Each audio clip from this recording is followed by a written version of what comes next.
Welcome to the 26th episode of the Global Speakers Advantage podcast. My name is Oliver Shom, and today we're going to be having a very exciting conversation with a very impactful, valuable guest that we got. And this is not any other person, but the one and only Reverend Cosmos Samuel. And stay tuned with me, and we're going to be right back as even as we introduce our guest of today. He is a Reverend Pastor, and he is a visionary leader, a transformational leader beyond the country and continent, and he has touched quite a lot of lives of young people in Africa and around the world. And so I will charge you right now to get your pen and to get your notepad because the conversation is going to be so intriguing, life stirring, and transformational. And so get ready even as we write. Okay. So straight away, I want to welcome our guest. Welcome, Reverend Cosmos. Thank you so much. Thank you so much. I'm so glad to be here with you. Yeah, I'm glad for this opportunity. Thank you for inviting me. I love that. Thank you so much, my brother. And it's such a pleasure for us to have you here at the Global Speakers Advantage podcast, where we share stories of transformations, stories of transition, and stories of impact that can be able to inspire people from around the world. And so, for people who are listening to us right now and they don't know who is Reverend Cosmos, can you tell our listeners who is Reverend Cosmos, please? I am a boy from Oko in the northwest region of Cameroon. And and I am a Christian, and by God's grace is a pastor as well. And yes, and I do what I can, as much as I can, to be a good Christian, first of all, because being a child of God is the most important thing I can think of. And I have a family, I have a wife. I'm married to Moa Hilarine, and we are blessed with 3 kids, Phoebe, Seth, and Peace. Yeah, that is me. I love that. That's such a succinct introduction. This is beautiful. So, can you tell us, Reverend Cosmos, what actually inspired you into youth ministry, especially as you began your career with the Cameroon Baptist Convention? I would say I grew up as a Cameroon Baptist Convention child. I grew up in the youth group, and I spent the youth group was an important part of my own spiritual growth. So when I grew up, I was just in there, and it became my source. It became my platform, kind of. So uh, growing up as a young youth in Menda Baptist Church, more to be precise, Menda Baptist Church in Bamenda, I grew up as a youth there, and I was like growing up, moved to Ndop, continued growing up as a youth, being helped by many pastors. I found myself growing to a point where I was beginning to assume some leadership responsibilities in the youth group, in the association, in the field, and eventually in the convention. So I would say my own life and the impact that the youth group made to me kind of just pulled me. God used that to pull me into youth ministry. That's really exciting, and I see the journey how it started and it's unfolding. So, born in CBC, grew up in CBC, served in CBC, such a blessing. So, Yeah. what were some of the most exciting and unforgettable moments you had serving in CBC that you cannot really forget them easily, right? There are many of such moments. And one of those is when I was in high school, I would say. When I was in high school in GBHS and up, I had moments where I had this group of friends, and together we would do evangelism in the villages, we would do evangelism in the communities, we do evangelism in schools. We we carry out a lot of ministry. Like that I could say. So it was really a moment for me, I would say that, because a lot of things about my giftedness, a lot of things about my relationship with God were kind of tested. And that is where I could find my ground, kind of. So another moment was later on, much later, when I became a missionary at the Basosia Mission Station. While there, I could see God use me in things that I never thought was going to happen. Yeah, I could see God use me mightily amongst people that I don't understand their language. I was still learning their language, living in a community that is really different from the communities we are a lot used to. So those were great moments in my life. I had people I work with, and it was really a joy working with them because we saw what God was doing through us. Another moment I would say, just to leave it there, is my relationship with the late Reverend Tar Martin. That was my predecessor in the youth office. I During the time he was youth director, even before he became youth director, we had a very close relationship. And I learned a lot from was, uh, how he worked with me. Let me put it that way. How he worked with me. He got me involved in many things, many of the ministry steps he was taking. And that was a great thing for me, a great experience for me. I learned a lot. I made my own input where possible.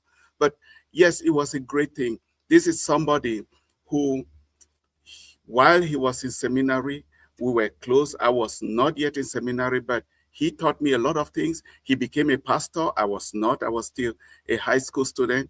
And he brought me closer along with other brothers, and we kind of worked together as a team. All the way that happened even when he was National Youth Director. And so those moments are really hard for me to forget. And I hope to be able to relive those moments, to make it happen again. I don't know if it will, but I think those were great examples in my life and great moments I really thank God for. Yeah, I'm so particularly excited you mentioned about our late Reverend Tar Martin, which was a role model and a great mentor to many of us. I'm so excited to hear that he touched your life as well as he touched Yes. so many lives, including mine too. What a blessing. And so, ladies and gentlemen, welcome to the Global Speakers Advantage podcast. Today, our guest is our own Reverend Pastor Cosmos Lamwe, and he has been our former youth director in the Cameroon Baptist Convention. And today, he's doing so well, excelling ministry in the United States as a founder, as a leader, and as a father and as a husband. And if you're watching this, let us know which part of the world you're watching this podcast from. Hey, Laura, welcome. Laura is my wife. That's so good to know that you're watching from Cameroon. Derek Mene, good evening. Thank you so much, Derek, for watching. Let us know which part of the world you're watching us from. Are you watching us from Kenya, South Africa, Nigeria, Singapore, United States, United Kingdom? Where are you watching us from? Let us know. And which platform are you watching us from? Facebook, YouTube, or LinkedIn? And so, Reverend, let's get deeper into the conversation, sir. Um, at what point did you begin to sense a transition in your life and ministry? Like, being the youth director of Cameroon Baptist Convention is a prestigious position that almost everybody would love to be there. You know what I mean? Like, even myself. but a lot of people love to preserve those positions with a lot of, passion, to serve in this position for quite some time. But that was not your case. You felt like, okay, probably God is calling me to the next level of ministry, to a different level, and then boom, you're like, okay, my time has come.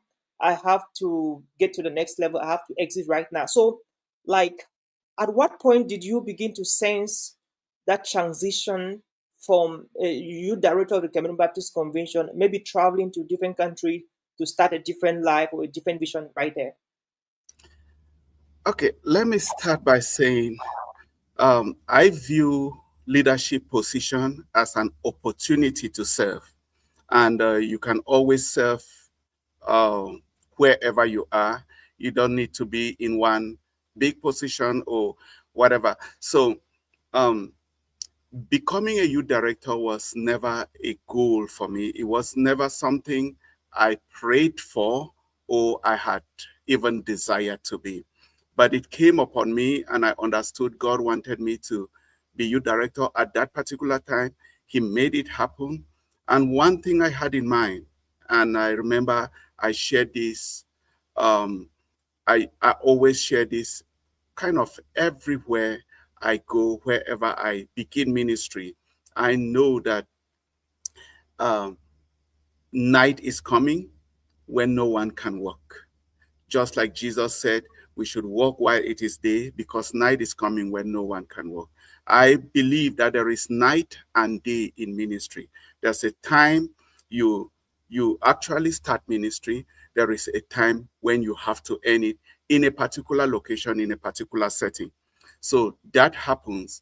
And so when I became youth director by God's grace, which I really appreciate, and I thank God for that opportunity to serve, I came with a background that this is an opportunity to serve. It is not one achievement that I have had or something I should cling to. No, I understand that it is an opportunity to serve, and a time will come when I will have to leave, whether I like it or not. So, so I better like it. Now, at what point did I sense that I need to get ready for a transition? Let me put it this way. The work was very demanding for me. It was very heavy, and it had a toll on me on almost every aspect of my life. It was that kind of a job. And anyway, the way I did the job was one that it became very demanding on me. And if I if it were left to me, maybe I will leave on day two. But I knew that God is asking me to be here. God wants me to do this, and I have to do it to the best of my ability and the grace He has given me, because very soon a time will come when I will not be able to do it. So, so looking at conditions and everything, I would have just loved to leave really quickly. But one thing helped me go in the passion to do it, and the fact that God hasn't let me, given me that freedom to just step back. So I kept going. And I knew that the moment God says I have to go, then I have to go. So what happened is circumstances kept coming um, coming to a point where I really had to start understanding that maybe God is is bringing me to a point where I have to make the difficult decision because of all the circumstances that were just closing in. It was becoming very clear, but I would not say fully clear yet. But everything was everything was happening, and um, it was that type that you will have to think again and say, is God wanting me to stay? And increasingly, it was becoming clearer and clearer, and getting to a point where, yes, one of those, while everything was happening, there was this breaking point. There was this breaking point, and maybe we'll be able to talk about it. But there was this breaking point where we had one meeting, and I was going into this meeting, and I'm saying, God, if you really want me to be here, then please make this thing happen. let things go in this way. But if what you are if what I seem to be seeing is what is happening, then let things continue the way it is going. So I know I'm speaking in coded language, but we can get into that if you. I love that. This is interesting. So Reverend, was the decision to leave as the to resign as the youth director, was it kind of a personal or a spiritual conviction from God that that was the time that you have to leave to continue with other ministries?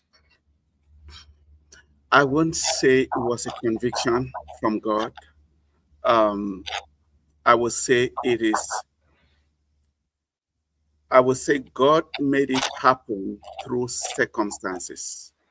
Oh, Yes, God made it happen through circumstances, and the biggest issue around it, there were many challenges around the work, but the biggest issue was the security challenges. There were really grave security challenges, which I know people refuse to admit. Some refuse to admit because of uh, maybe some consequences it can have on them. But there were very serious security challenges. And those security challenges just led to a point where I could actually not do otherwise. Let me give an example. Living in my three in the mission compound there, and there were a lot were happening. There were many nights where gunmen will come and try to cause as much harm as possible. And some of these things, I really, I'm glad I'm even a little bit able to share right now, but it's something that is very traumatizing, and sometimes I don't want to talk about it. So, but I will go as far as I'm able to.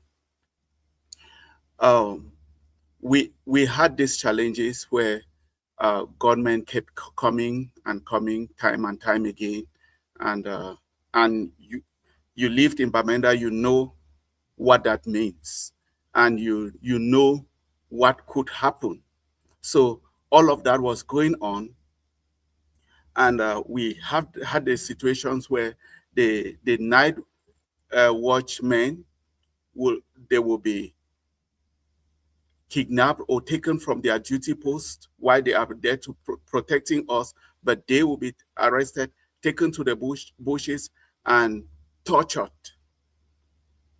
And a lot was happening at that time, and everybody, let me not everybody, but most of the people in leadership, all the directors, they knew about it. We were always talking about it. They were always praying with us about it, and so on. But there was this day when one of those incidents happened, and we were so worried and so frightened, and people were praying for us. Even our friends in the US here, they mobilized prayers. I remember somebody would text me and tell me, just know at this time about 100 people are praying for you. They will pray for us for our safety. That kept happening, and our authorities knew about it. All the directors knew about it. Nobody can say he did not know or she did not know. They knew about it, and they were praying for us. And there was this particular one that when it happened, we were talking about it in the WhatsApp groups for the convention leadership, and then the EP said, the EP at the time, he said, we will have a retreat because we usually have a beginning of year retreat. So that was 2023. We will have a retreat, and the retreat will be in my three. So our understanding is with this serious security situation on ground, the EP has professed that we have this retreat in Mile 3, where we live, where the thing actually happened, so that there can be an assessment of everything, and a decision will be made about what can be done for our safety. So we waited patiently for the day of the retreat, and we even had proposals of what we thought could be done. And on that day, the retreat held, and I think everyone was present. And the retreat was a great retreat where we had time on the Word of God. We had time to pray. We had time and everything. Then at the end of it, that retreat, it was now time for closing remarks. And closing remarks was done. Nothing about the security situation.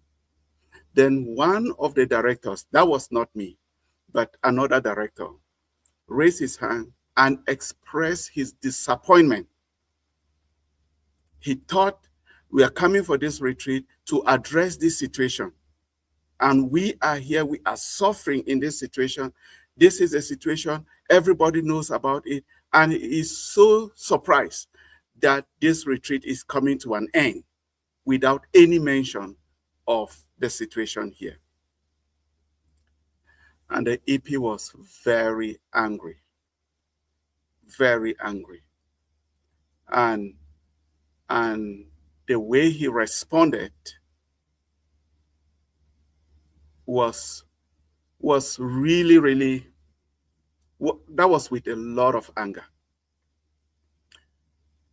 That day was a breaking point for me. I understood that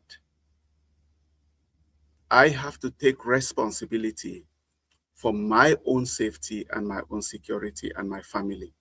I understood that I cannot rely on the CBC, on the executive president, on anybody for my own safety and that of my family, because I realize they actually do not care, unfortunately. So that was a breaking point day for me, and I had to think and think really hard on what am I going to do. And I spent a lot of time talking with my chairman. My chairman was the person that knew the most of all what I was going through. I remember we went for 60th anniversary in Limbe, 60th anniversary of the youth department. While we were there organizing the 60th anniversary and running it, another incident was taking place back home. And to be honest with you, after the 60th anniversary in Limbe, I was not able to go back home. I was not able to go back home. I found an excuse to go leave from there, the rest of the team going back to Bamenda, and I went to Yaoundé for a few days, just trying to put myself together and muster the courage to go back home. So now, at the end of the day, I remember my chairman even said to me, he told me that you have just one life to live. And your safety and that of your family is your responsibility. He told me that any decision I make to be safe, because I explained everything to him, every decision I make to be safe, he is with me. Because he was asking me, what do I think I can do in this situation? I said, I don't know yet. I'm praying about it. I'm thinking. I said, if you have any advice for me, please give me. This is the situation. I was unable to go back home. So he just said, any decision I make, as long as it's for my safety, he is with me. Now, what surprised me most is that at the end of everything, the EP said he never knew about any security situation. He said he did not know. He wrote that on a letter. I was like, what? So, so it's not only him that knew about it. All the directors, everybody, every director is my witness that the EP knows about it. They know about it. Everybody knew about what was happening. They knew. Okay. Yes, they knew Okay. this, and they just choose to.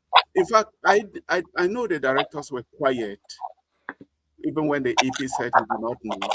I know they were quiet because they cannot say the EP is lying. And I don't blame any CDC Christian who believed what the EP said, because somebody of that status and caliber who came into office and he's preaching about truth, nobody would think he is lying. You see? So I don't blame any person who believed him. And it's okay if he is believed instead of anything else. Then even my chairman, who knew everything, I'm saying this, I've talked it over with my chairman. He's my good friend right now. So, but we have talked about this issue. Even my chairman, who knew all the details and knew everything, that was the highest person I had shared everything I could share with. When everything was going on and there was all the talking up and down, he actually joined them. He joined them. He never said, this is what he knows about it. I was waiting for him to say that. He never did that. But it's okay. I think it's always important. Everyone would like to be in the good books of the big people. So it's better. Sometimes you can hide the truth and claim to be ignorant or claim to be on some side just because you want to be in some good books. So that is fine. I don't have any issues with him right now because we talked about it. Okay. Thank you so much, Reverend, for sharing that in-depth, conversation you had with the leaders. And I think what you did in terms of what to do to secure yourself and the family was very brilliant. And in leadership, every leader has a blind spot. No matter how good the leader you are, the leader is. I mean, you are our leader. You were our leader, and then you had blind spot. We leading other small groups, we have blind spot. The director, the executive president, they have blind spot. And in leadership, when you notice a blind spot, it's either you take a decision that favors you, or you don't take a decision. And so people choose not to take a decision even when they see the blind spot.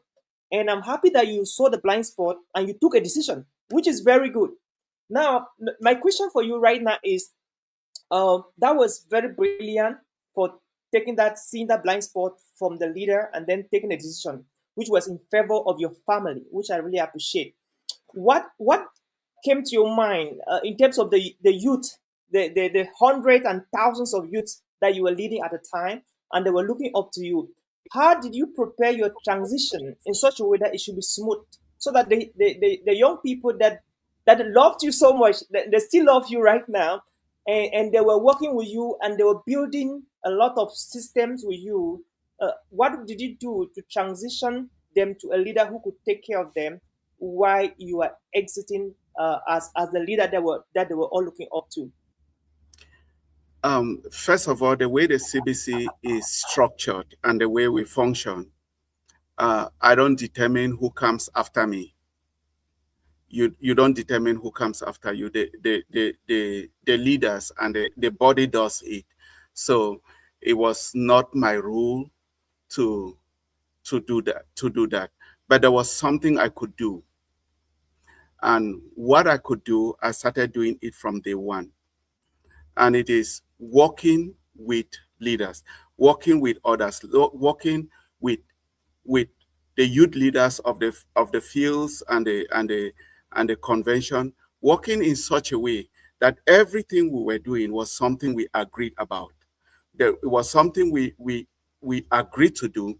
We choose how we want to do it. We know where it was going to.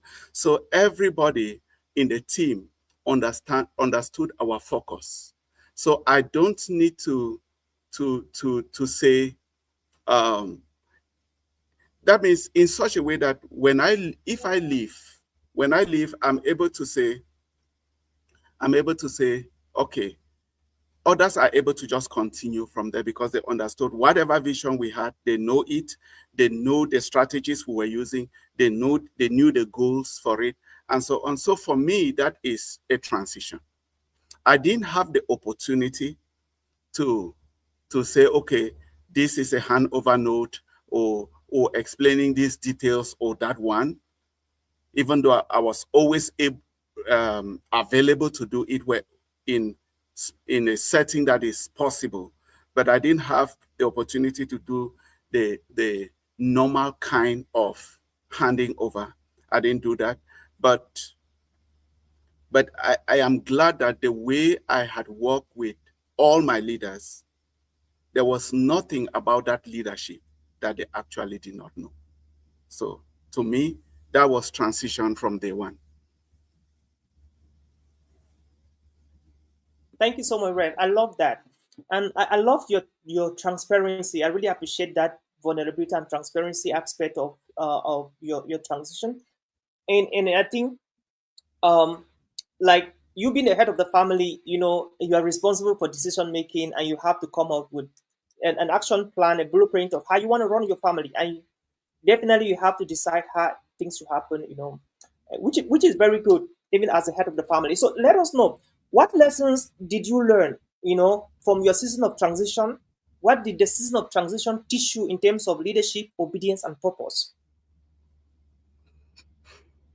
Yes, I learned a lot of lessons at that time. Um, One of the lessons I learned was the lesson of moving from theory to practical, of actually putting family, putting yourself, putting God, yourself, and your family first before the ministry. That is something we preach about. That is something we talk about.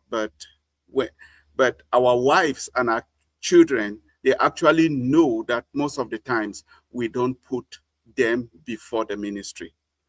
So that was a lesson I had to learn, and pushed by circumstances to say, now I rather, it's time to think more about my well-being and that of my family before the ministry, because the ministry can always go on even without us.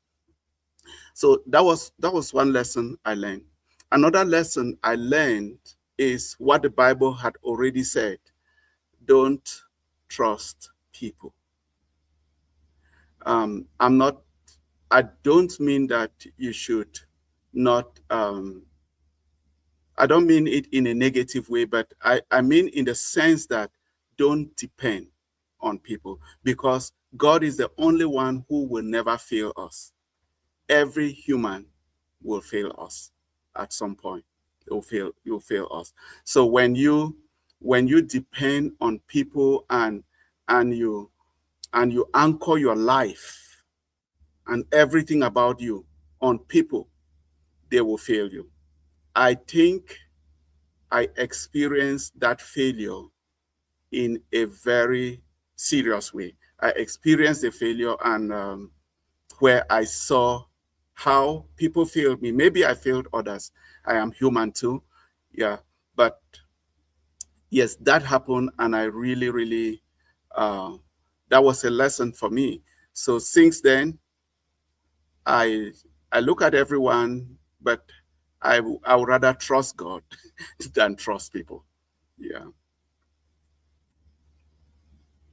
I love that. You rather trust God than trust people. And I think that is how we're supposed to do. We trust God first before trusting people. And like human beings, they have their own weaknesses too. Like I love the fact that you say you're also human, so we all have our own personal Yeah. weaknesses. Yeah, we do. And Yeah, we do. yeah, and you also understand, Reverend, that most of the time we will be thinking that we're doing good while we're hurting people, even as leaders at times. And those things happen to the leaders that lead us, and then to us that lead other people. And that is that aspect of vulnerability is also very important. And the leader accepting that, hey, I actually do not do well here, and I'm sorry. And that's like the strength of a leader, and I love that you are actually demonstrating that all the time when I am having conversations with you. So let's get deeper, right? Like many people actually struggle with living spaces they once deeply loved. How did you navigate the emotional and the spiritual aspect of your transitioning? I worked with you in the CBC in the youth office, and we did amazing things. So I saw your passion a lot. Came up with ideas, innovations, projects, initiatives. Some got funded, and I think that was something like you invested not only your talent, your skills to that, but your life was actually invested into that work that you were given. And so, how did you navigate that transition emotionally and spiritually? I would tell you that's one of the most difficult things I've had to face in my life. Mm, Because emotionally, it was really, really difficult for me. Not, not about leaving the work, because there's always work to do for God's glory, anywhere, anytime. There's always something to do. But my my real issue was not about the position or whatever. The real thing that was hard for me to manage was the response when I said, when it became the EP's ministry to go to every field and talk about me in a way that was really bad, talking about me. It's okay to say bad things about me if they are true, you see, but that will be okay. That humbles me. But when you say bad things about me and they are not true, it really hurts me. And you see, people believe them, and I don't blame people for believing them. But when you look at all of that, it was really hurting. My primary urge was going to be to respond. I wanted to respond because there was a lot to say. But maybe what happened is God did not allow me to respond. Honestly, God told me, be quiet. It's a very difficult thing to be quiet at a time like that. But God told me to be quiet. And I feel like God made it harder for me by saying I should be quiet. And God spoke to me about David. You remember David, who will, even though he had the possibility to do something that would hurt King Saul, he did not do it.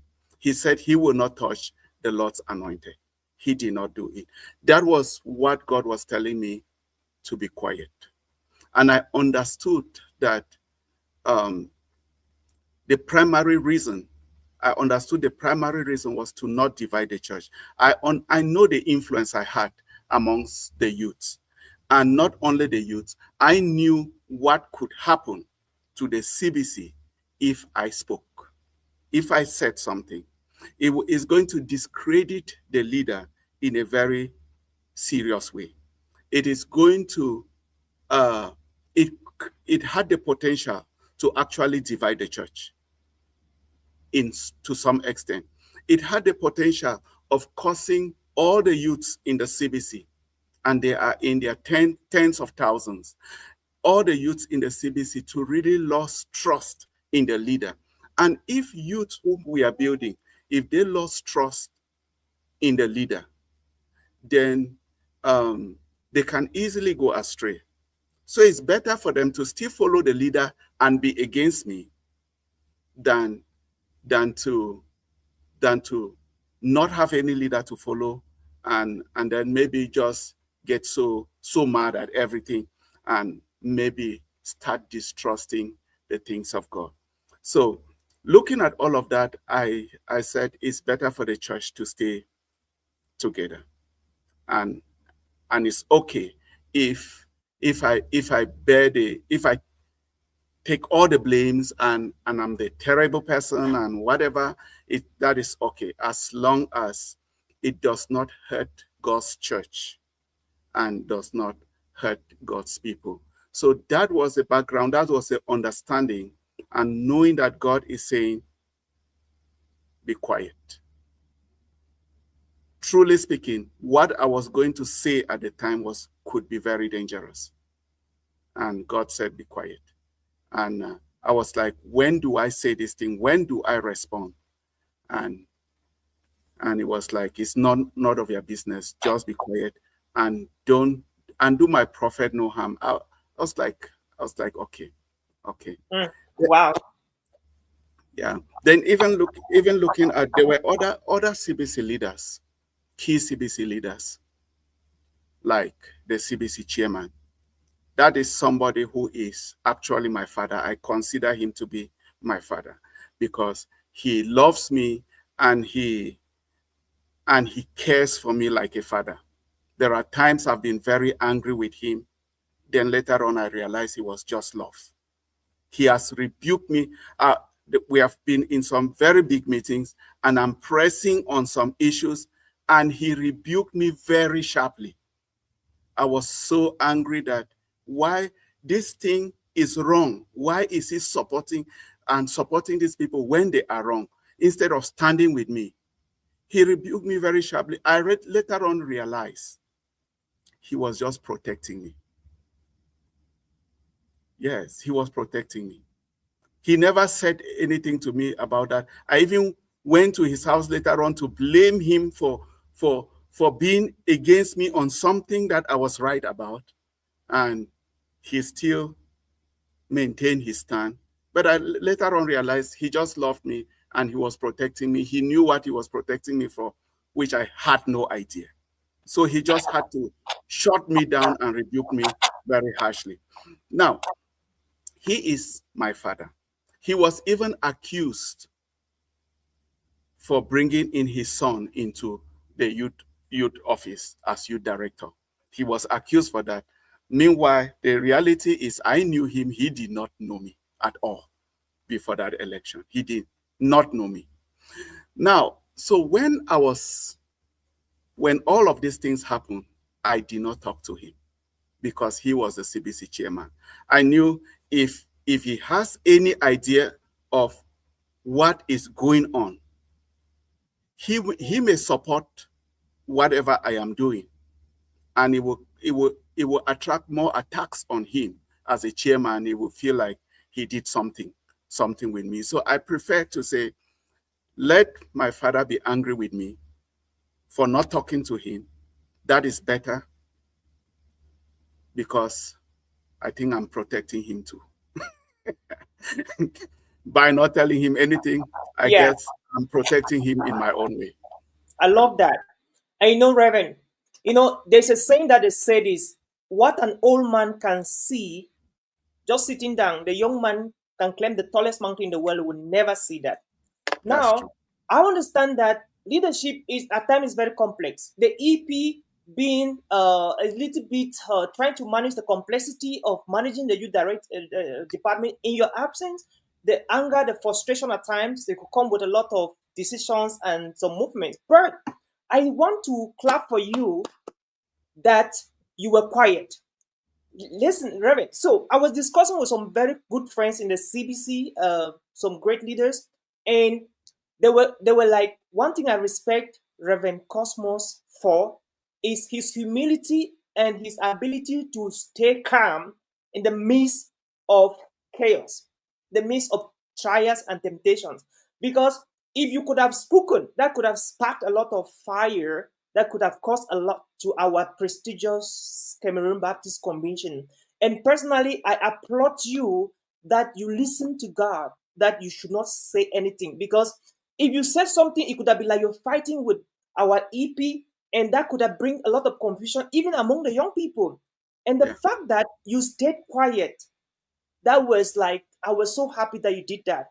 And despite the challenges the EP was going through, trying to manage complexity, chaos, that comes with a lot of pain and a little bit of frustration. And managing that in leadership is a little bit complex. And you know this as a leader also. And so I am appreciating the fact that you do not even want to be trying to counter react to whatever thing was said from the leadership, from the youth, and the thoughts everybody had about you. Everybody had his own kind of ideas and thinking, but you were calm. For me, that's where you won. You actually won. Not like there was a battle you were fighting with EP, but the fact that you won, I'm saying you won, was like you were so disciplined and calm and not talking about it. And that is one thing I appreciate about you, and I sincerely appreciate. Let me just jump in to say, I thank God that happened. But to tell you the truth, it didn't happen naturally. It didn't happen naturally. The instinct would have been to just vibrate and Yeah. say the things that will cause a lot of harm. God said, be quiet. God said, be quiet. I'm only just thankful to God that He helped me to be quiet. All of that had a toll on my emotions, on my mental health, on my everything, even on my physical health. All of that affected me a lot. And I'm struggling with all of those things. But I'm grateful to God that I obeyed Him, at least to the degree that I did. There are certainly other ways that maybe I did not really obey Him or I did not do right. But I'm thankful to God that what happened, I was able to just stay and close my mouth and not write anything and not say anything. Because the evidences were there. There were WhatsApp messages. In fact, we sit in meetings. Do you know, even from the former EP, from Reverend Cham, who was the former EP before, we have been talking about the security situation, and every month that we had our staff meeting as directors, we talked about it, and we made sure we kept talking about it so that it's always in the minutes. The minutes are there. So it continued all the way to this EP, and then we kept talking about it. Then for somebody to get up one day and said he did not know about it was a shock. That then when I had to say he helped me to get a visa to come to the US, let me just say something really quickly. Okay. When in 2022, when I was invited by our friends and partners to come to the US for a program, I talked to the EP about it. And he said, you have my blessings. To his credit, he did not object it. He said, you have my blessings. Then I asked him, please, I don't have anything. I have no bank account. I have nothing. So how do I go to the embassy? If you write a letter, I asked him, if you write a letter, it will make my case stronger. The consulate will know that I'm not on my own. I'm coming for the CBC. And that letter was never given. It was never written. At some point, I was worried when the date for the interview was getting close. And I told my wife, the EP has said nothing about this letter. He has not written any letter. And my wife told me, don't ask about it. Just pray. If God wants you to have the visa, you will have it. And so I went to the embassy, no letter from the CBC, no bank statement from anywhere, nothing. And God gave me the visa. So to hear later on and hear him say he wrote a letter that they should give me a visa and made me to get a visa was embarrassing for me. But I'm not saying he was against it. He was never against it. He told me I have his blessings, but he never wrote anything, unfortunately. He never wrote anything. So to hear things like that, and then God says, stay quiet. You see, it was not easy. Yeah. Okay. But I'm glad I have the freedom to talk right now, and I know I'm not displeasing God by saying it. Yeah, I love that. And thank you so much for coming to this platform to share this. So let's talk a little bit about your US trip, Reverend Cosmos. Now, many young people will interpret it as you came to the United States for ministry, and eventually that's what made you to resign because you had more opportunities in America, maybe, of course, and then you decided to resign and then live like the work of God for different people and all of that. Do you have any message to our young people, because the security situation has not even changed. It has not been better. I think it's getting worse even right now. Mhm. But the youths are still there, and they're also listening. Some will be listening after, some are listening right now. What message do you have to give to these young people that are still looking up to you, and you worked with them, taking them from a particular point to another point? What message do you have to give to them right now watching you about the thoughts and the talks and the conversations are about your transition? Some would say you came and you decided not to continue and you just had to resign and like fall bush. And what do you have to tell them about that, sir? Well, um, people have everyone has a right to their opinions, and but God knows the truth. That's what I would say. God knows the truth, and I don't feel compelled to prove myself to anybody. I only feel compelled by God to prove myself to God, to let God know, okay, this is it. So they can think anything. The only thing I would say is, if it was my thought, if that was true, I wouldn't have even come back. If I tell you, you are here and you know, if I tell you how many people told me that time that I came here, even a director of the CBC, while I was here, he asked me, will you come back? I said, what kind of question is that? So when I went back, the first I went back the next day. I traveled to Bafoussam for a pastor's fellowship, and I sat with one of the directors, and he asked me, you went to the US and came back here? I said, why not? Okay, then if you know how many people asked me while I was here, do you want to stay? If you want to stay, just let me know. We know what we would do. I said, I cannot do that. Some of them were actually angry with me, and some did not talk with me for a while because I said that I came here. Let me tell you, brother, maybe I was stupid, but I made sure, and God knows this, I made sure that that trip was for the CBC. I worked for the interest of the CBC. I had opportunities to do things for myself, and I did not do it. I said, I'm doing this. I came here for the CBC, and I'm going to promote the CBC. And it was not only the youth department, it was even other departments. We even got somebody who opted, because of that trip, opted to say, as soon as I resign, I'm a state registered nurse. As soon as I resign, as soon as I retire, I'm getting into the plane to go come work with the CBC as a nurse. I was youth director, but we were able to get a nurse to come work for the rest of her time. We were able to get people commit to support the health services by donating hospital materials. We did things like that. When I went back and when I gave that report in our meeting with other directors, one of the directors said, this is how these trips are supposed to be. You go out like a hunter and you get things for the interest of the convention.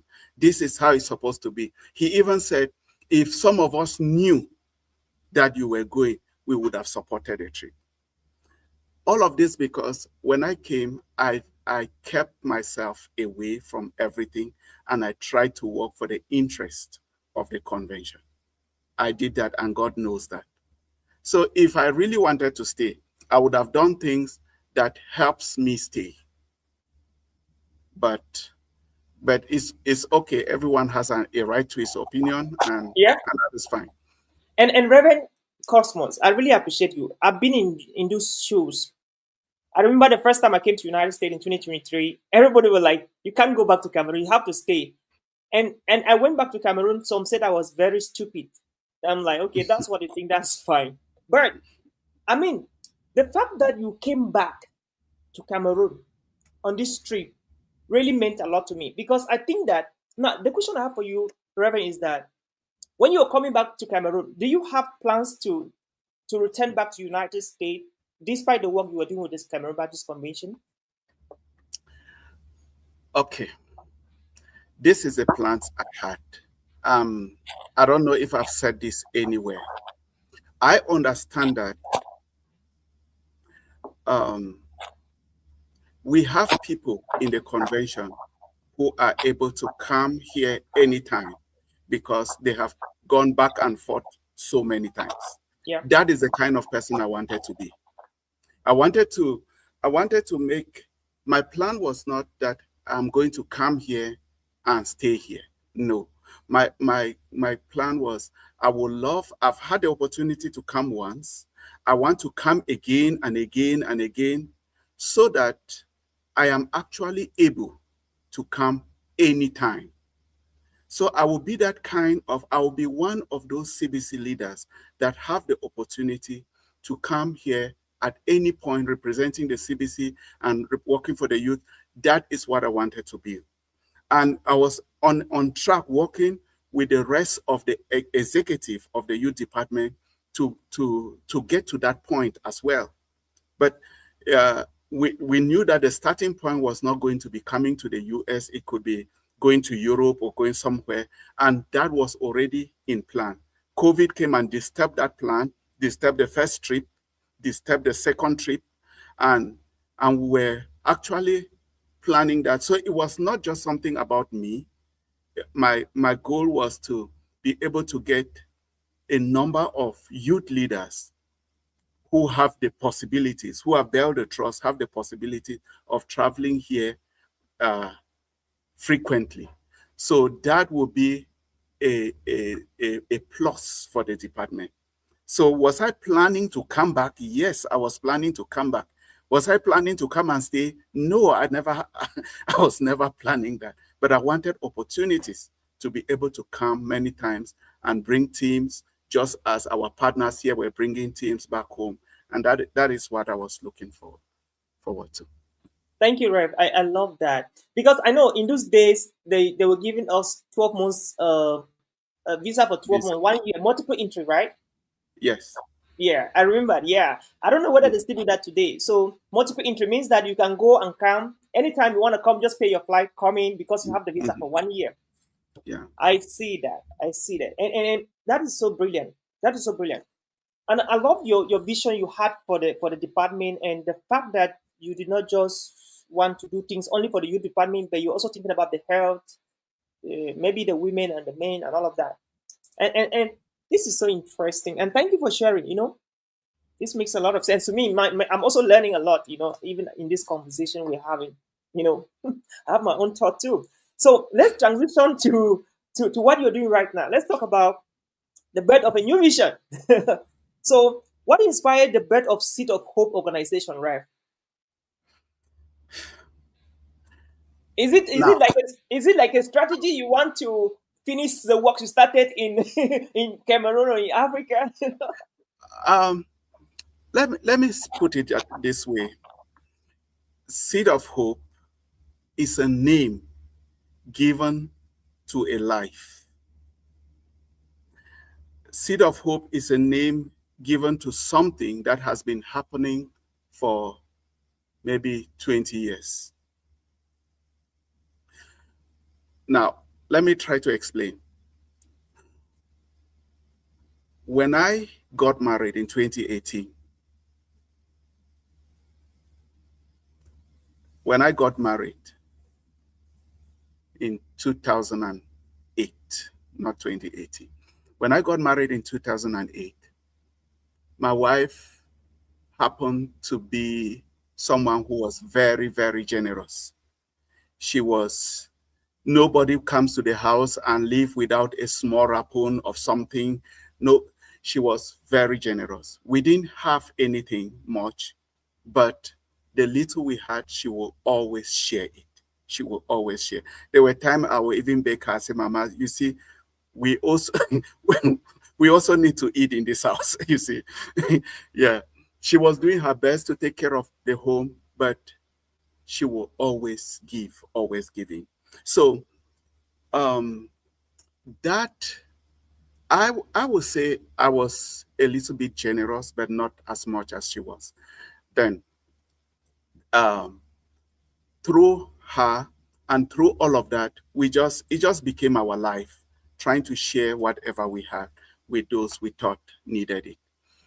That went on, and that kind of got into the ministry that we were doing, because being who we are, it became a key part of our ministry.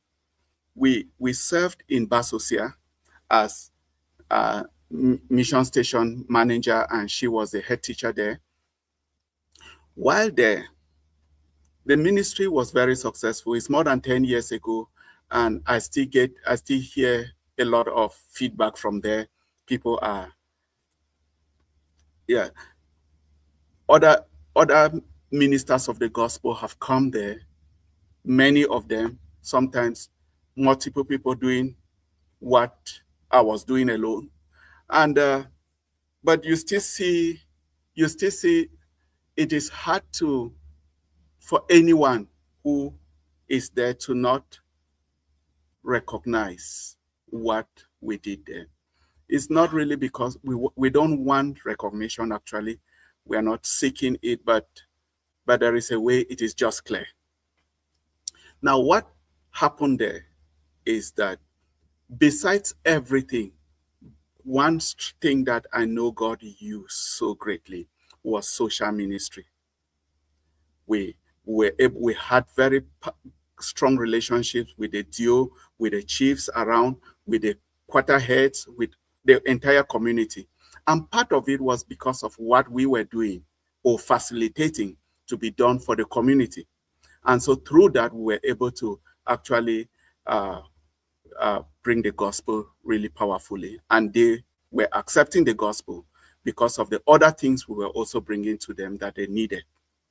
So I'm just saying that lifestyle became a strategy in ministry.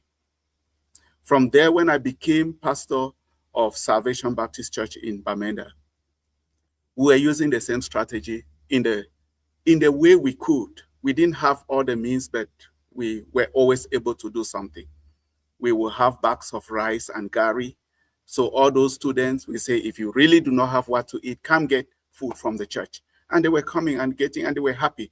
We're doing what we could do. We're printing. We had a printer, and we'll print projects for all the students, whether they're in Polytechnic or University of Bamenda. When you want to print your project, come, the church will print it for you for free, as long as you're a member of the church. Those were ministries we were doing. Some people brought their offerings in kind. I'm not against selling in church, but we choose to not sell. We said there is no reason to collect a cube of savon that somebody brought and sell it when there is another person in church that needs it. So we just had a committee that will evaluate what was brought. If it has to be written in the card, we'll write it and we'll put it in the records as income and expenditure. And that committee decides who needs it, who to hand it to in the church. So that was going on. All of those were social ministry things we were doing. And that was a big strategy. Coming to the youth office, we did the same thing. You know about YEP, the Youth Economic Empowerment Project. We did that, and we're able to be a blessing to about 2,000 youths during that time. Now, I am saying that is who we are as us, that we could not stop doing that. So it got mixed into our ministry. It became a ministry strategy for us. And then one of the things I remember, even while at my 3, I would tell my wife, if tomorrow anything happens in the CBC, if tomorrow we are not youth director, we are not pastor of any church, we are not working anything, what will be the ministry that we are doing? And we said, we'll just keep doing what we were doing before. You see, and what we do, we go to our farm, we harvest yams, we harvest cassava, we harvest plantain, we harvest whatever we have in the farm. We prepare a saksamoto, and then we'll visit a pastor. You know, one of those pastors that don't expect a visit. You know, there are some pastors, there are some people that expect visits. There are some that don't expect it. We visit those that don't expect any visit. We visit them and we say, we brought this from our farms for you, and we just want to encourage you for the work you are doing and pray for you. That's what we do as a family. So it's part of us. Then during the YIP, the crisis came and just inflamed the passion to do that because the need actually increased. So the crisis just made it more, showed the need. There is no way to stop being who we are because the crisis has exposed the need. So being here, like I said, all what happened affected me a lot health-wise in many ways. So, but God is helping me. I am recovering. I'm getting better every single day, and gotten to a point where I think I'm able to do something. Now, not like I'm starting. All this while we've been doing things. But at some point, I thought maybe there may be people who may want to join hands with us to do it better than we are already doing. So maybe there is need to tell people that this is what we are doing and show them how they can be part of it. And the best way to do that is to just give a name to what you're doing. And so that is how Seed of Hope came about. So if you look carefully, you see that Seed of Hope started maybe 2 months ago. But that is actually something that has been going on for life. So it's not an ambition. It's just a life that is flowing. And we put a name to it just so that people can be able to know what they're talking about. I love that. And one of the person I really want to appreciate here in this story and narrative is your precious wife, for the great job she has been doing with you, standing behind you, encouraging you, especially in those difficult moments. That was the best job any good wife can ever do to a husband at a time like that. And so tap her on the back tonight and say, we are proud of her and thank you for playing that role of a therapy, of a wife, of a mother, and someone who can always stand beside you, by you, to encourage you in difficult moments. It's a great woman. Yeah. Thank you for doing that. So, despite given the continued need for the gospel and the youth mentorship back home in Cameroon, what give you peace about relocating to United States, and what are you doing right now to be able to mentor the young people even back at home? Now that is a tricky one. It's a tricky one because I have a background. Let me give the background. In all the ministry God has helped us to do, we've done it with so much passion and to the best of our ability by God's grace. Yeah. And what has always happened is that the impact has always been lasting. It has always been lasting in a way that sometimes you see somebody after us, the person has had 2, 3 pastors, but there is a way they still keep looking up to us and looking up, and you see now, and that has created its own issues. Unfortunately, it has made churches we have left from there, and it has made others think that we left the church and we are still controlling members of the church, not knowing that we don't even have any communication. So one of the things I do, I remember in one of my send forth ceremony, I don't remember, I think it was the association pastor, he said, when you leave. Because he thought I will leave and still be influencing the members of the church, maybe against their current pastor or something. So I've never done that. I believe I've never done that. And I don't want to ever do that. Sometimes I deliberately, they want to they want to maintain those links. I deliberately cut off the links. Deliberately mute myself from most of them because I don't want that accusation. I don't like it. And I also know that it's not good. If somebody does that to me, I will not be happy. Yeah. So I prefer, if I will have any interaction, it must be through the pastor who is there. I left Basosia, for example, and the people there, they kept talking, and inviting me for all kinds of things, but I never went.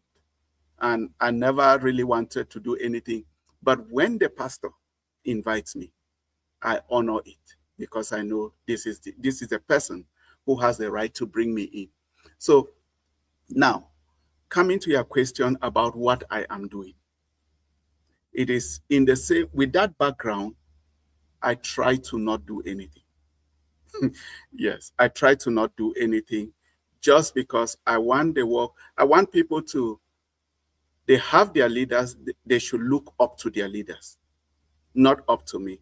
Because sometimes unintentionally, when you allow people to keep looking up to you after you've left, they become a little bit, they start having some disregard for their own leader. And that does not honor God. I don't want to do that. There were initiatives that I started, and while here, the youths are asking me, let's continue this, and it's true, those are things I can do. I can manage it from here.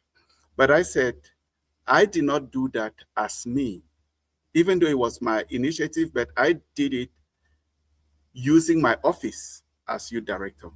So I can't carry that with me. It is a responsibility of the department to continue doing what if they think it is the right thing to do, they can continue with it. If they don't think it's the right thing to do, they can trash it. But I don't want to carry part of the department with me. So that is that part of it. So when you talk about mentorship, from that perspective, I will say I'm not doing anything. But to be honest with you, there is another aspect of it. With everything that happened, I will say from my heart, I have forgiven as much as I'm able to forgive. And I hope it is complete forgiveness. I hope there is nothing left. But sometimes you can never tell, you still feel somehow sometimes. So I think I've forgiven as much as I can. But to be honest with you, when there is something like, let's do this with CBC, pastors have contacted me, few pastors have talked to me, and leaders of different CBC organizations have reached out to me on different issues. And there is a way that my spirit is a little bit cool. I don't know how to say this, but it's a little bit cool. I feel like if people don't want you, if people have outrightly rejected you, it's good to respect their their opinion and don't force yourself into things. So it makes me a little bit cool. I do things. There are things I'm doing, ministry I'm doing with individuals, but I presently I want to, and I'm actually working with a lot of individuals that I consider them friends. And so we work on the basis of our friendship. We work on that basis. I don't want to displease or hurt the CBC in any way. I don't want that. And right, even one thing, when I came here, finally, there were partnerships I had already built here, and I had friends here. And I know that the EP wrote to them, talking things about me. I was able to maintain those partnerships. And if I did, it would have been not for the CBC. But those were partnerships that were built in the context of CBC. It was not in the context of any personal ministry or any personal thing. So one thing I did, and the partners know, they may not know why, but they know that this happened. I cut off all my relationships with them. I just cut it off. And the reason I did that is because I wanted to maintain them as partners for CBC. I knew and I know how our people behave sometimes. If they hate me and they discover that somebody loves me, they will hate the person. So I saw that if I'm close to these people, it's going to affect the partnership they already have with the CBC. So I didn't want to didn't want to interfere. So I deliberately just cut off the relationship with them to just stay away, so they can exist with CBC normally. Yeah, and that happened, and I'm glad I'm not a reason why anything did not happen in the CBC. I love the church. That's the church that raised me, and I want everything good for the church here. I love that. So, Reverend, you said when people reject you, you don't have any other thing to do with them. Do you think that, what do you actually mean by that, please? Okay, I didn't really say it that way. If I did, that's not what I meant. Okay. I said, if people reject you, don't force yourself on them. That is really what I'm trying to say. Don't force yourself on them. Yes. Like, do you think CBC loves you? Do you think, like, is it like the CBC rejected you, or I feel that way. Okay. That is what makes you feel that way? Yes, I feel that way because as youth director, I'm responsible for everything in the youth department. And if I make an authoritative statement, I'm making it for the youth department. So if the executive president made the statements he made about me, I don't see it as being welcoming. In fact, when things were really tough and a lot happened, which some of those things I don't really want to talk about, but some things happened. And when I was in Yaoundé, before I even left, after all those things and all the security issues and all those things that happened, and I was in Yaoundé, the first message I got from the EP was, "Where are the keys of the house?" He later on deleted that message and wrote other things. But that was the very first message he wrote to me.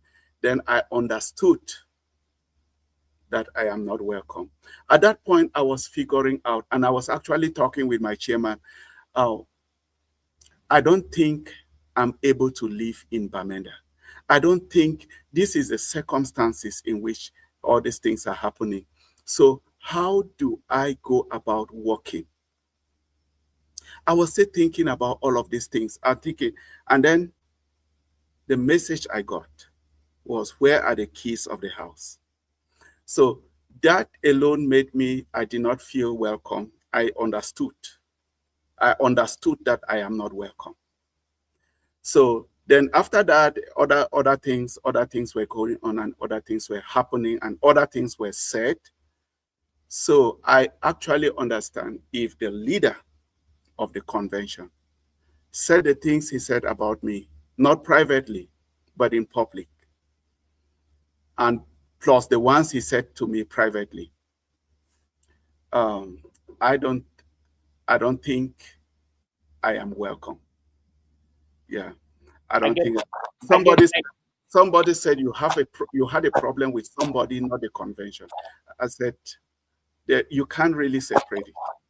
I don't think I'm welcome. So, and for me, I don't want to force myself. I'm open. I can work with anybody. I try to not have any grudges. but I will not force myself. Yeah, I love because that.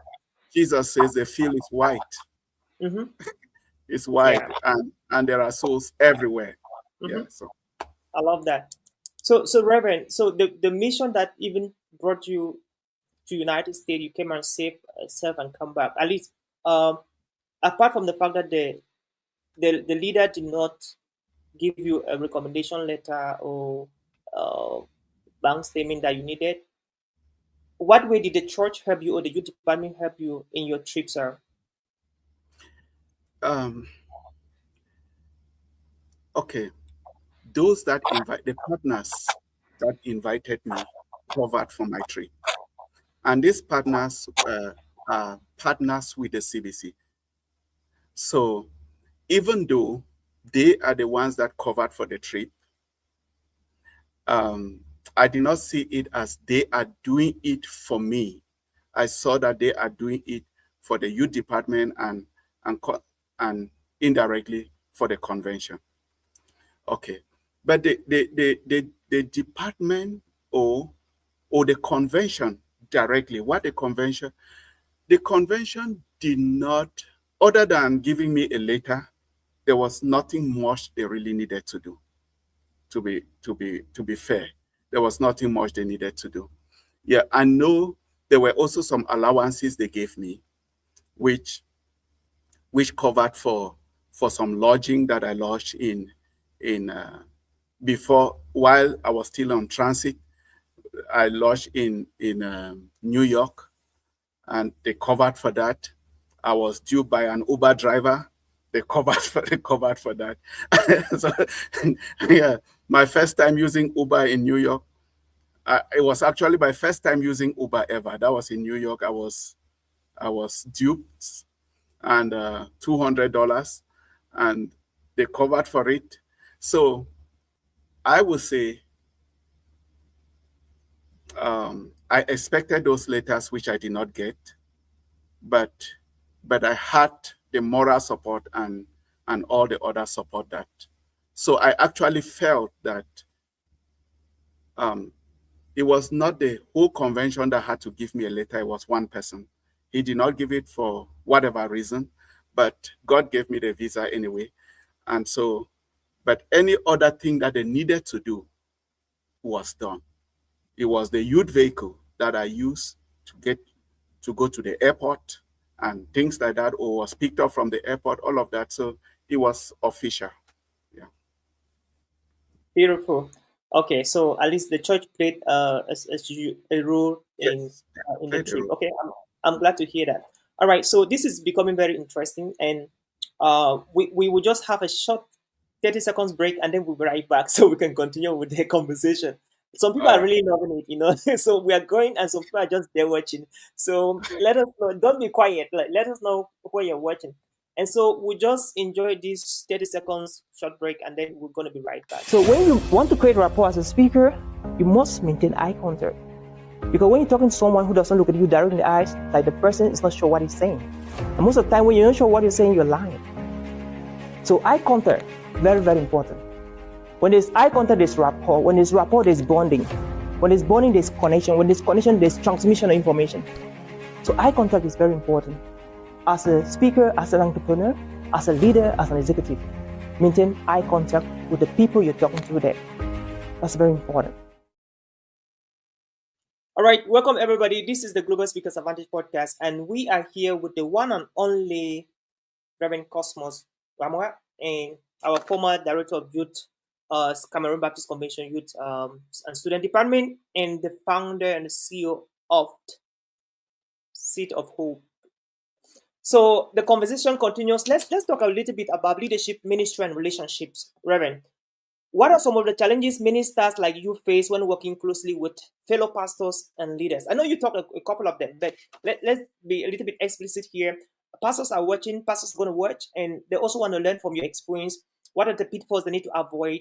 How can they navigate these terrains with wisdom and knowledge, not to cause chaos? Because your silence spoke volume of who you are and what you were able to say, and that was really brilliant.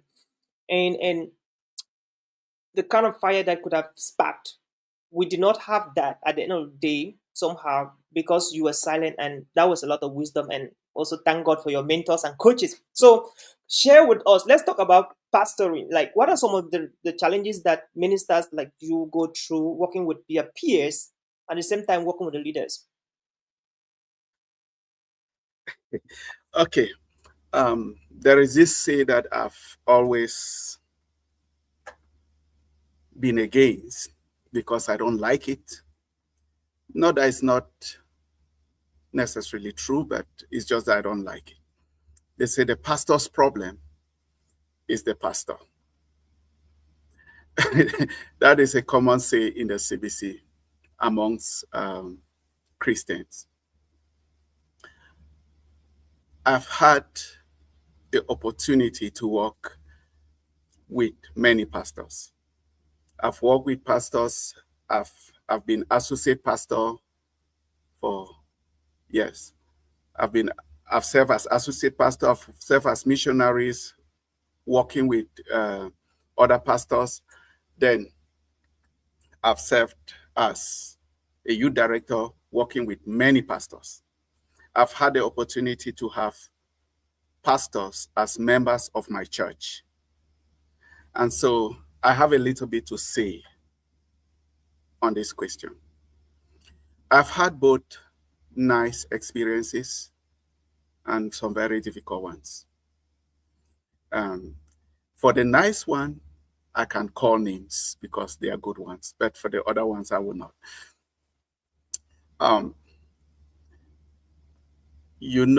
I was pastor of Salvation Baptist Church in my six.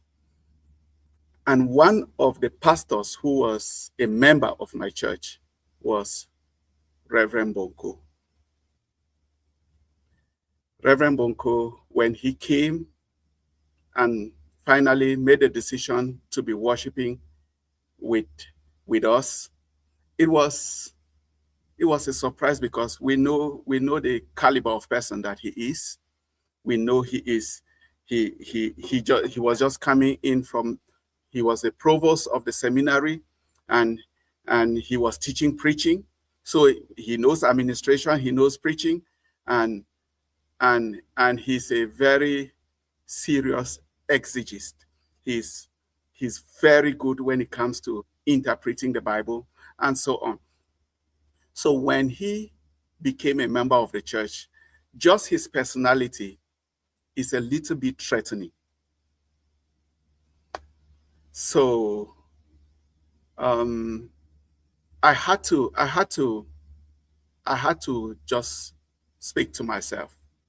And I said, every pastor needs a pastor. And if he has gone round churches and choose to worship with his family here, it is an opportunity. I have also heard people say a lot of things about him, both positive and negative. So I said to myself, if anything of what they said about him is true, then he is in the right place. And it is therefore my duty to help him with those things. So that removed every complex that I could have. And I actually spent time preaching and knowing that he too can be blessed, despite the fact that he is a great person.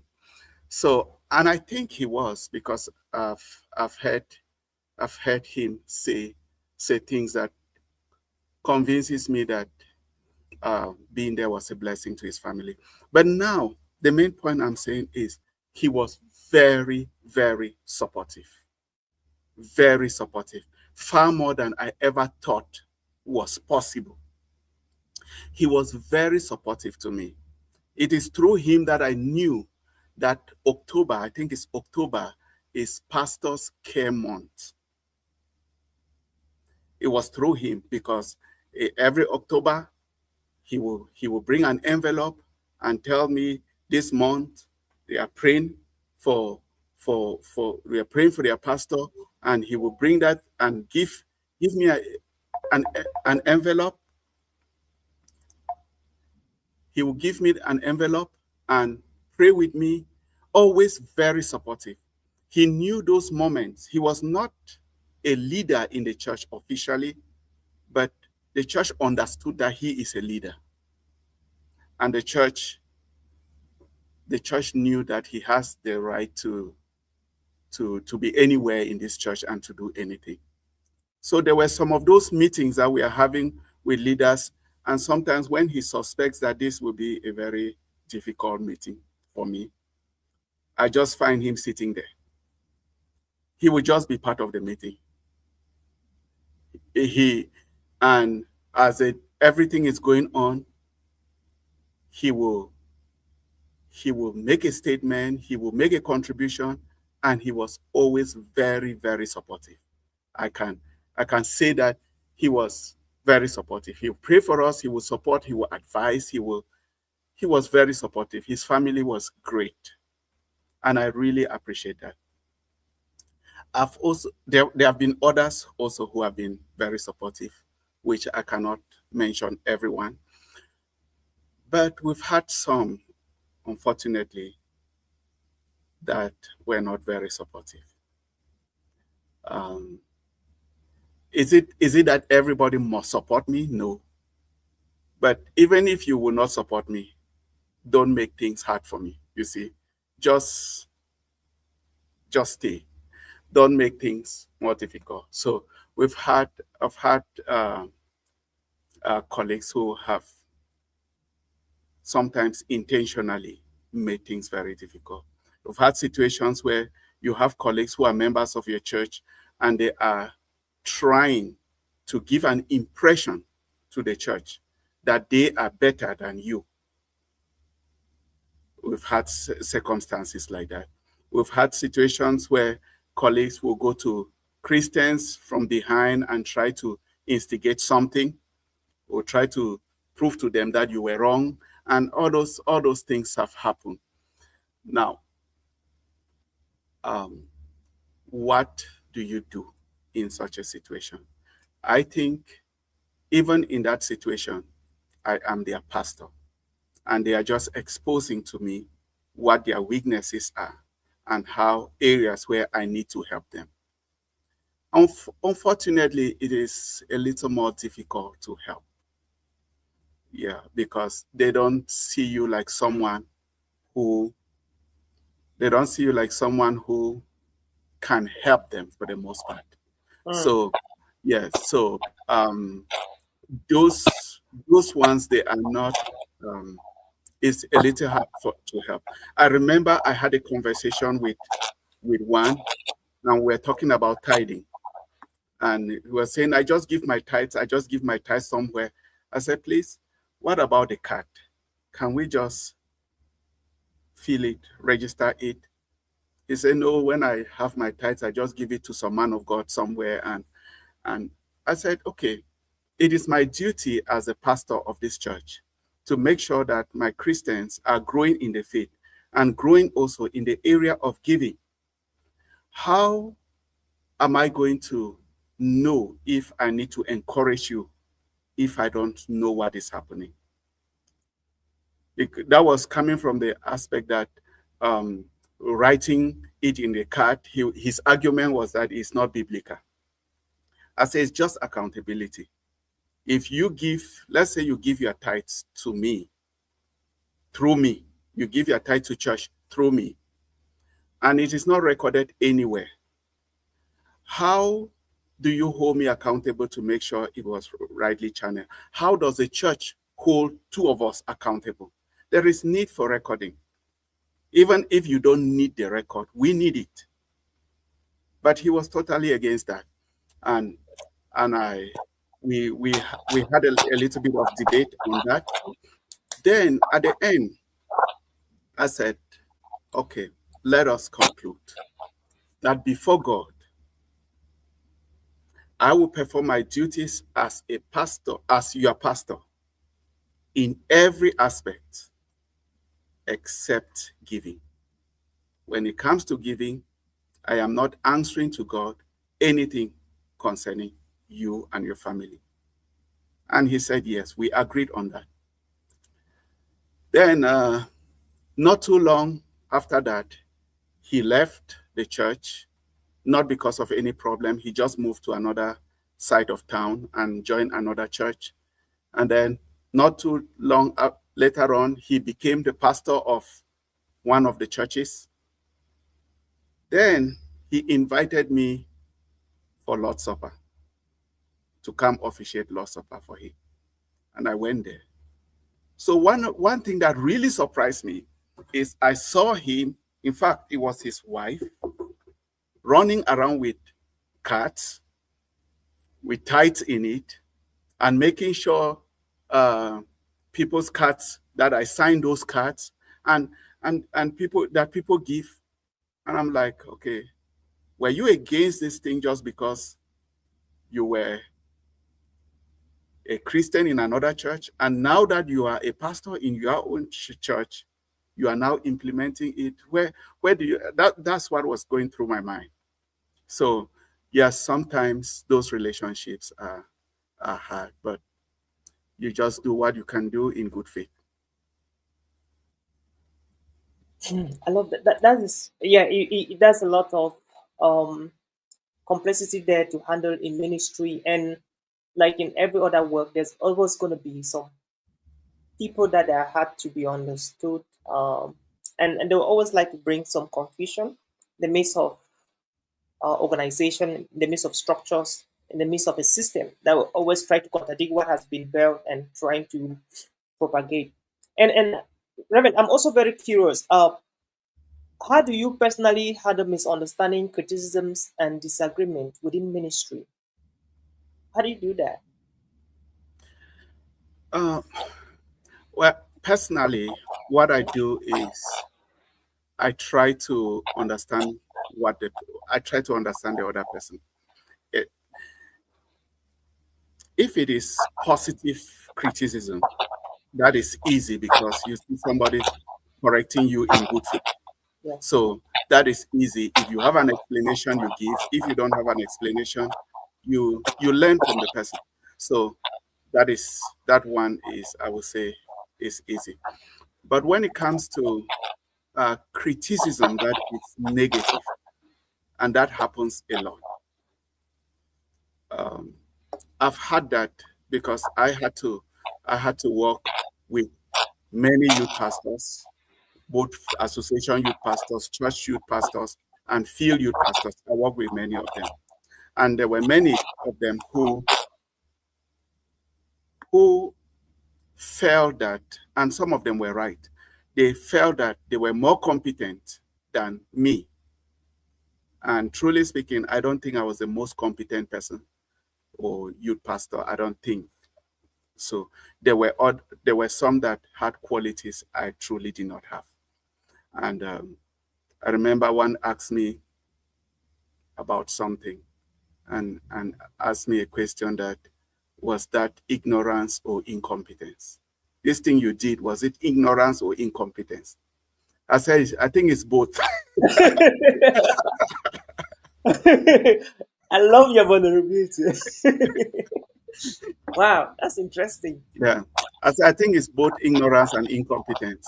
But this is why I did it. So I explained what happened, and he had nothing to say.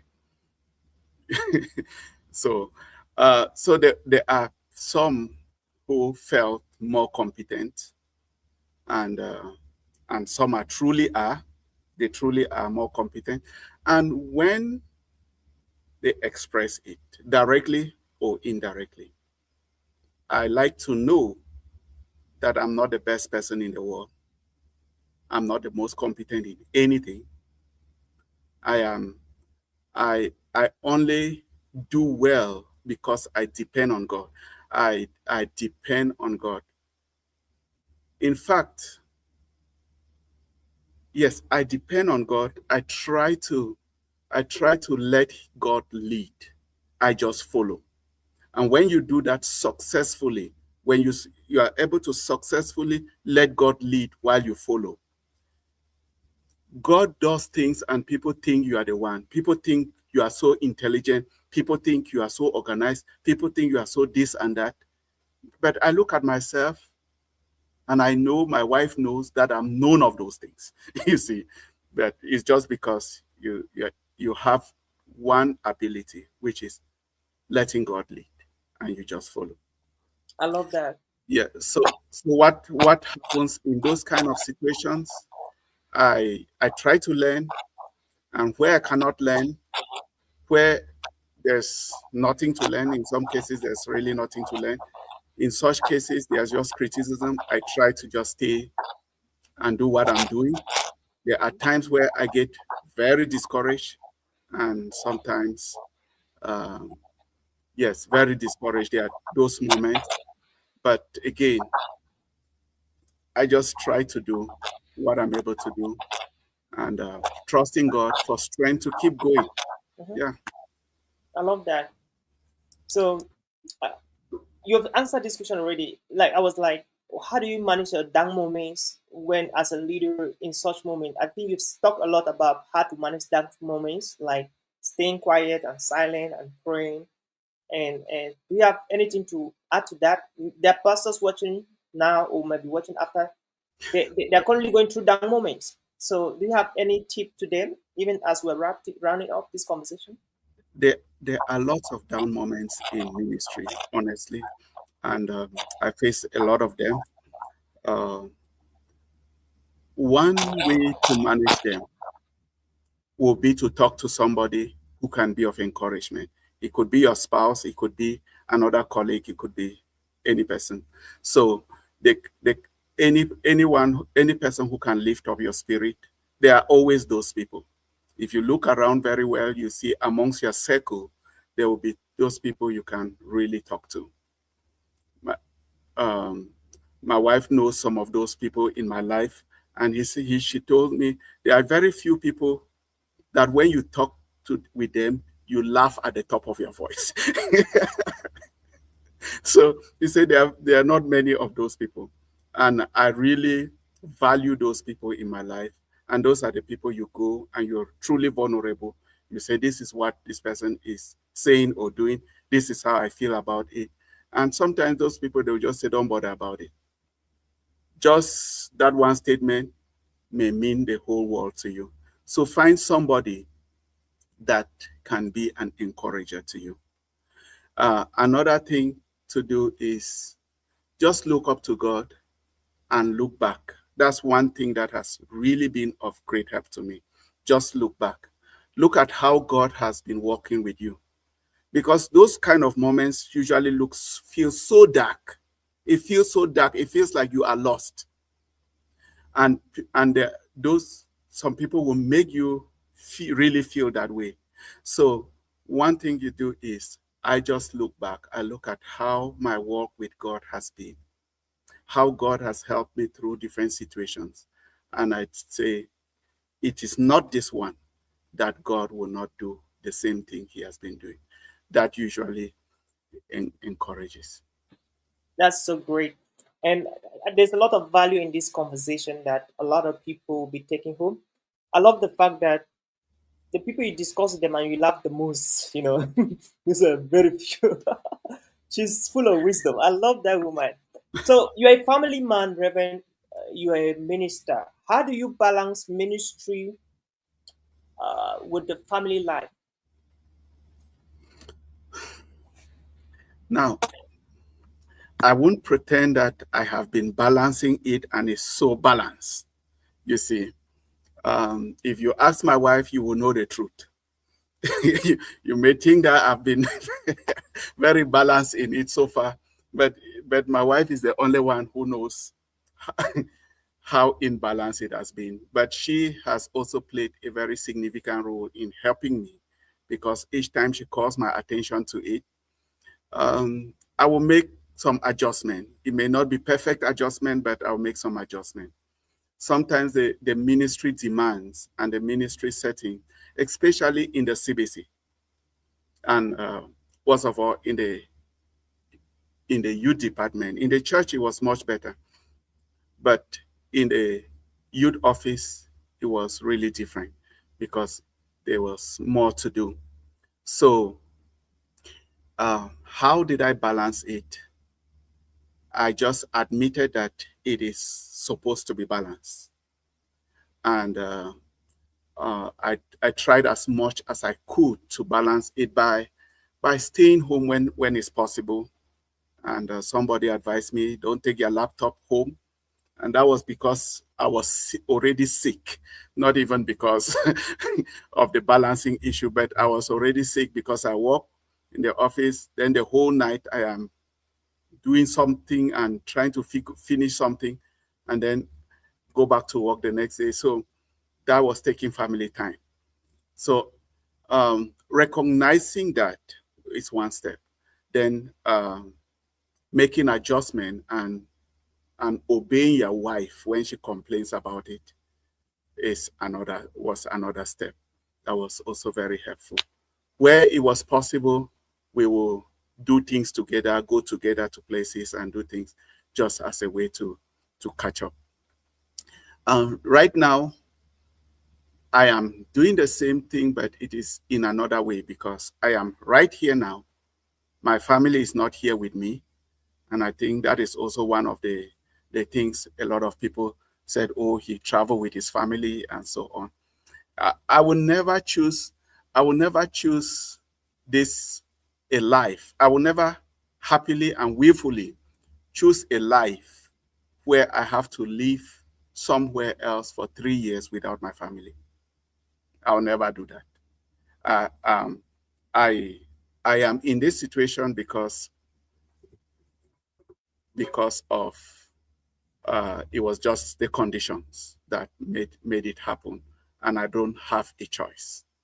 So right now, I am doing ministry, and my family is 8 hours and tens of thousands of miles away from me, and and we I still have to balance it. It's more challenging here, but again, it is something we must do because the family actually comes before the ministry, and when the family is healthy, the ministry is healthy. So I try to do that. Try to create time to talk, and when it's impossible to create time, sometimes it's really impossible to create time. I have to just take time and explain to my wife that this is the program I have and this is how difficult it is for me. We can only have good time talking as from this time. So then we also look at I now go to bed really late because I have to wait for her to get up in the morning. We talk, and while she goes on with the day, I go to bed. When I'm getting up from bed, she's coming back in the evening. We talk, and then I'm going about my day. She's going to bed. We are trying to arrange our programs. We are trying to do that. Then creating time for the kids too is also another one, especially when you have children that are teenagers. They need you more, and there are things they want to talk with me, and I want to things I want to talk with them. We just want to have time. So I try to create that time for them. I'm not perfect at it. Um, I'm really trying. It's not very easy. You know how life is in this country. It's a kind of 24 hours uh, thing. And while doing all of that, creating time to have quality time with the family is not an easy thing, but it's something that should be a priority. Thank you so much, Greg, for sharing that. Somebody says that overachievers or superachievers, they never have a balanced life. I mean, some schools of thought argue that there is nothing like balanced life. That if you want to live a balanced life, you might not achieve anything worthy in this life. But some people argue against that. But I really love how you put your thoughts and ideas that we have to do our best Yes, to strive to live a balanced life. The least exactly. opportunity we have to spend with the family, let's go and do that. We should Mhm. not just try to go one direction without trying to make effort to balance. I just love that, Reverend. Now, I wanted to talk to young people even as we're rounding up this conversation. What advice will you give to young ministers or youth leaders currently serving in demanding church environments? I would say, first of all, to the youths and the youth leaders and young ministers that I know and they know me, and we truly love each other. Um, I would say what happened happened. It wasn't my choice. It wasn't theirs. I don't have any problem with them. In fact, I I actually miss them. But the consolation I have is that from day one, I walk knowing that this work will not last forever. So I put in every single day. I walk like it is my last day. You see, so that is the peace I have. I don't have any regrets, but truly speaking, they were amazing. That was a great group of people to work with. Um, so ministers and youth leaders working in challenging environment, I would say be faithful. I would say be faithful. Just serve faithfully and don't serve to please any man. Just serve to please God and serve faithfully. By faithfully, I mean know what God wants you to do and do it to the best of your ability. When it is time and God wants to let you do something else, he will make it possible for you to do something else. If he gives you a longer time to do what you are doing, that is also great. Just do it and be faithful at what you are doing. Because our reward, truly speaking, will never come from fellow human beings. Our reward comes from God. Whether it's reward in this life or reward in eternity, that reward comes from God. It will never come from anybody. So trying to working to please people or working to or doing things to gain the applause of people is actually useless. It's completely useless. Just be faithful to God. Do what God wants you to do and do it to the best of your ability. And the Bible says, if you are faithful with little things, he will put you in charge of greater things. So by being faithful with the little that God is asking you to do, you give God a reason to expand what you are doing, and God will do it. I love that. So, Rev, in your opinion, what are some important things church systems can improve to better support ministers and young leaders in the future? Not necessarily CBC, it could be any other church around the world. How can they do to support ministers in the future? I think um, church systems should be very intentional in leaders. Building leaders. They should be very intentional about it. Um, we come from the CBC, and which is a great church, but I think one thing that is either lacking or very weak in the CBC is intentional building. When you see those who have grown in the CBC, it was through their own personal efforts that they grew. It was not, there is no strategy in place to grow people. I think that in my own judgment, I think we can learn from the health board how to develop people. It's not perfect there, but there is some intentionality there to developing people and developing leaders. You see, they deliberately organize trainings to build certain capacities amongst the leaders, and they build that chain. I think the health board is taking some steps in that. But I would say that every church system should be very deliberate in building leaders. That is that's like administration, building leaders. But again, when you come, it comes down to discipleship, because from the level of individual Christians, the churches, we can, if we are deliberately discipling um, the leaders, especially the young ones we have, not trying to push them down and hinder them, uh, that that will be very helpful. In the CBC, you see a situation where youth leaders actually struggle to be youth leaders because they are being actually attacked for being youth leaders. Yeah. You see, so what are you doing among those children? What are you doing there? Just this and that. And they're trying to get them out from the youth group. They don't want them to lead there. They just want them to come and sit in the men's group or in the women's group or something else. They feel like, I think we should be very deliberate in raising our leaders. And yes, very deliberate in that. At the level of the churches, discipleship, at all levels, discipleship actually, raising leaders. Thank you, sir. So, what legacy do you hope your life and ministry will leave behind? This may sound very different, but that is just me. I know there are legacies, but that is not something I'm interested in. I am really not interested in being remembered for something because I feel that it is useless. The main thing I want to do is I want Jesus Christ to be known. I want Jesus to be remembered. I want that people, through me, people should think about Christ instead of thinking about me. That has been my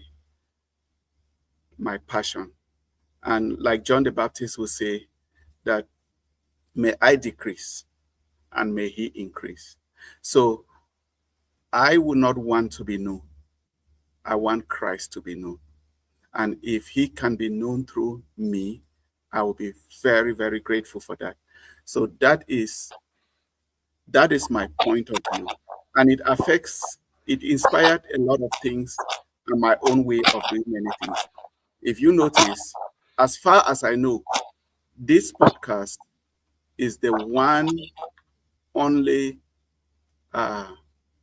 program I've ever had where I willfully allowed my picture to be put on the flyer. This is the only one. I don't even know why, but this is the only one that I know about. As youth director, I could do that every day, but I said I'm never going to put my picture in any flyer because it's not me that I want to talk about. It's not me that I want people to know and think about. I want to point people to Christ. So I don't want to obscure people's view of Christ. I don't want to put myself in between. So,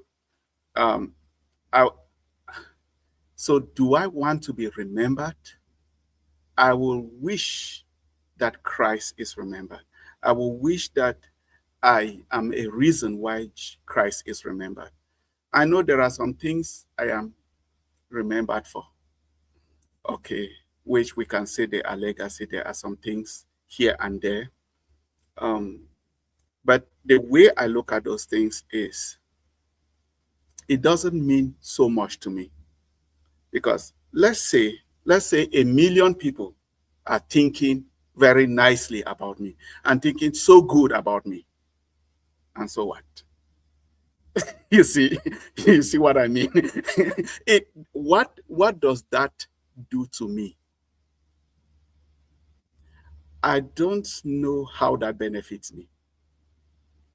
I don't think it benefits me in any way. The only thing it can do, if everybody thinks so nicely about me and they are praising me, it can only help to steal the blessings that God would have blessed me for whatever I did. Because God says when we do anything, we should not do it for the applause of men. Let's do it for God. Let's do it for God. So if I do it because I want to leave a legacy, I want people to think about me, then people clap for me, then I raise my shoulder, I say, yes, I did this. You know, they have succeeded to steal my blessings from God.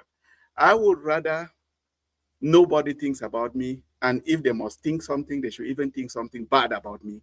I will prefer that as long as it preserves my blessing. I will want God to think about me. I want God to be able to say, well done, good and faithful servant. If God, if God will say, I left a legacy, that is meaningful to me. But if it is what people would think about me, that really does not matter, because it will not help me. All the other people we know great leaders who have left great legacies. They did great things. And oh, they started this one. Oh, they did that. They did that. And we think so great. Yeah. And so what? Did it did that help them in any way? I mean, those particular leaders, it did not help that leader in any way. People, when I see them like great leaders and I praise them, I'm the one benefiting because I'm learning from them. So, but it does not benefit the person.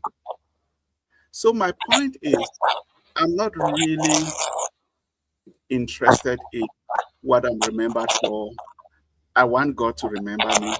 Yes, I want to do something tangible for God and let my life praise Him.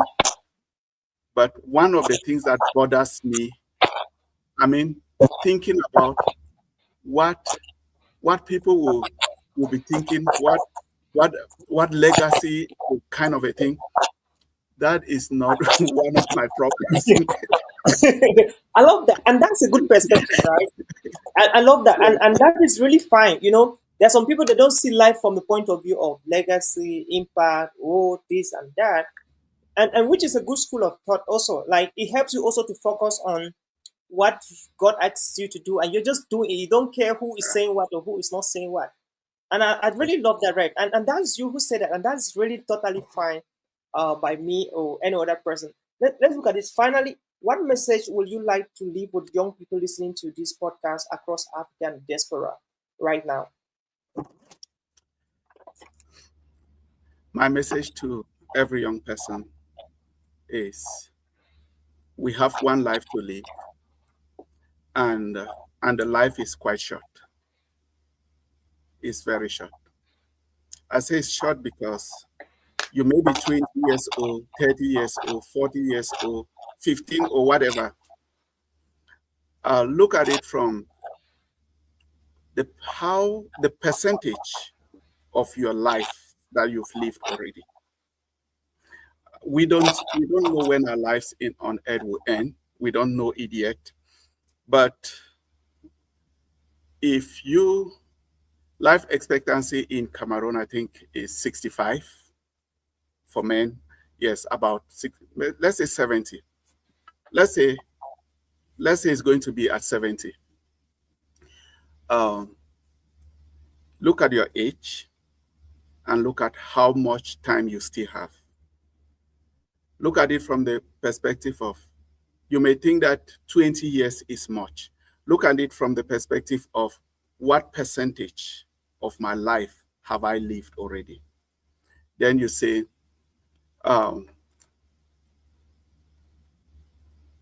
this percentage that I've lived, how did I live it? Was it a well-used life that achieved a lot, or it is a wasted 50% of my life? Then you come back to say the remaining percentage that we think we have, we actually do not have it. We only have now, and tomorrow is not certain. God decides if we have another day or not. So God may just give us another day, and if He gives us one more day, we thank Him. If He gives us one more year, we thank Him for that, and that it goes that way. So think about it in that direction and live your life one day at a time. Live your life fully for God, because very soon you will not be able, even if you are alive, you may still not be able to do the things. You may not be able to run up and down because your back is hurting, because they say your BP is doing something or something. The Bible is clear. Remember your Creator in the days of your youth, before the evil days come. in that context, the evil days is actually old age. When those old age comes, when you will no longer have pleasure, certain things you would have done with joy, you no longer have. You are doing it now like it's a force because you don't have pleasure in doing it. So there are certain things in the past we could just go to the street and dance and people gather. That's why we used to do evangelism in Bamunka, we do it in Mubo, we do it in Bangolan, in Bambalang, Bamali. You just go to the junction and start dancing and playing some drums and some instruments, and people gather. Then we have one brother who is ready to preach. You see, we do that, and it was a joy. But at a certain age, you don't just hear the idea and you jump into it. You start calculating consequences. You start calculating a lot of things and thinking whether you are even healthy to do that. So my encouragement to everybody who is young is tomorrow you'll be older than you are today. And so use today wisely in a way that tomorrow you will not regret how you live today. I love that. Reverend, which is your favorite scripture in the Bible, buddy? I have a lot of favorite scriptures, and also it depends on the season. Oh. It depends. Yes, it depends on the season. Some seasons I will have a certain scripture that address that situation, and other seasons I will have other scriptures. This season right now. This season in my life has been a very long season. It has been a very long season, a season that has spanned maybe 4 years or so, this particular season. And my favorite verse is Psalms 23, because it gives me assurance of all the uncertainties around me. It gives me assurance, and I know that even though I walk through the valleys and the shadows of death, I will fear no evil because the Lord is with me. And both his rod and his staff, they comfort me. So yes, Psalms 23 is my verse. This is my passage this season. It's 6 verses. So all of that is my. I love that. Which is your favorite chapter or book in the Bible? Let me say book in the Bible. Again, it happens from season to season. Yes. Each season has its own. Yeah. So this season, my favorite book in the Bible is the book of Nehemiah. I love that. Yes, Nehemiah, you know what he went through in rebuilding and with all the challenges, and very few people willing to stand with him, but he kept going and he was passionate to build the walls of Jerusalem. So okay, which is the most beautiful place you've ever traveled to, right? Beautiful. Yeah. Okay. Iconic. In terms of beauty like the geography, geography. Yeah. Yeah. Geography. Like the geography, I would say I recently posted on my this thing about Giant Springs. Giant Springs is just here in Great Falls. It's 15 minutes from where I live, and it's a beautiful place. You go there, especially in the summer like this. You see water oozing from the ground. You see the shortest river. You see getting into a big river, and the hills around it is just so beautiful. It is so beautiful. So I took pictures from there and I decided to post it. But that's wonderful. Beautiful place in terms of city. Mm-hmm. I would say Los Angeles. When I went when I went there, in fact, from the airport and all of that, it was just like is somewhere else. So, and when I see some of those beautiful places and all the infrastructures and how wonderful they look, I just think of, I say, all of this is still nothing compared to heaven. You see, I feel like, okay, if even if heaven was like this, I'll be okay with it, you see. But but this is still nothing compared to heaven. So yeah, that is a very beautiful place I've been to. Pastor Nehemiah Monteka, our pastor from Faith Baptist Airport, says, I expected the book of Nehemiah. Okay. Yay, Nehemiah is winning. Best advice you ever received from anybody? Wow.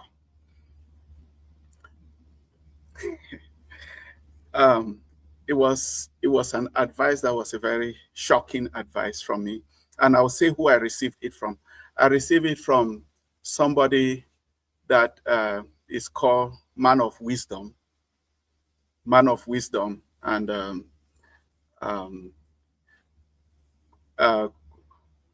Evangelist Kuala Rene will know him very well. He calls him Man of Wisdom. Coach. Coach Kuala Rene. He says that is the man who said, it takes wisdom to behave like a fool. Yeah. So now this person is Reverend Ba Emmanuel. He's a former pastor of Magbafi. Okay. He gave me a surprising advice. You will be surprised that I did not know. You see. So I talked with him one time because I was facing quite some challenges in the office. And I was in this situation where I am doing everything I can do for others. I will, whether be it staff, be it ESCO members, be it leaders, everything I knew and I had the opportunity to do that benefits them, I would do. I was doing it. Then silently, as a pastor, there were things I expected people to do for me, and they were not doing it. They appear like they're not even thinking about it. I was like, I'm expecting this. I don't want to talk about it, but there are things I just expect. There's a level of care and concern that I was expecting. They were doing great. Most of the time they were doing great, but there were some that I would say some things I was expecting them to do, which they were not doing. And I was beginning to feel I had to bear it for some time. Then it started hurting me. So I decided to just talk to him. I told him that this is what is going on. I love that. I expect more care, but I'm not getting it. But I'm doing my best to care for everybody. What did he say? He said, your job is to care for everybody. He said, your job is to take care of everybody. He braked for maybe 3 seconds. Then he said, you are part of everybody. So he said, when taking care of people, don't forget yourself. Wow. That opened my eyes. It was like, is this how stupid I was that I didn't know this?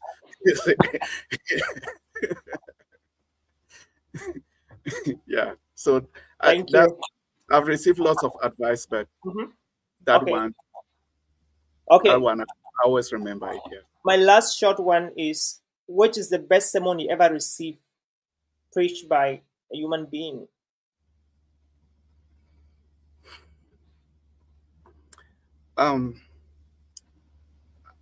Best will be in terms of what the sermon did to me, not in terms of eloquence and all of that. Yes, not in terms of following the rules of preaching and everything, but best in terms of how much impact it had in my life. Um, that sermon was preached in Nigeria, and it was preached by Billy Akani. That is somebody whose books, his tapes, and I've had the opportunity to be part of his discipleship training. It has it yes, it made a great impact in my life. So I would say um, God used his sermons really greatly to affect my life. Yes. Thank you so much, Reverend Cosmos Ramura, for sitting with me for 2 hours, 17 minutes, 60 seconds, 2 hours, 80 minutes. That means a lot to the people listening, to the youth, to the leaders, to myself, maybe to you, and that really Of means course. a lot. And we're grateful. I'm happy that people watching and they're gonna watch and learn quite a lot. At this point, I want to ask: do you have some people you want to greet them, even as we close the curtains of this conversation, sir? Uh, I'm not able to see everyone who is watching from my end, but I want to greet everyone who is watching and thank you for taking time to to to be online to follow this discussion. My prayer is that what we share, what we've shared, be it should it should be meaningful to you and it should help you in your own life and your walk with God. Um, I had planned that I would just speak from my heart, not from something I prepared, because I think uh, one way to reach a heart is to speak from the heart. Yeah. So that is that is my hope and my prayer that everyone listening should actually be blessed. I also want to to say hi to Dr. Reverend. Um, let me say, I don't know if I should say his name, but I want to say hi to everyone who is listening, and even those who are. Somebody said he will be in the silent listening committee. So, so I want to greet all those in the silent listening committee, all the pastors who are here listening. You take time to listen to this. I hope this is helpful to you. I want to greet everybody, and say thank you for listening. God bless Amen.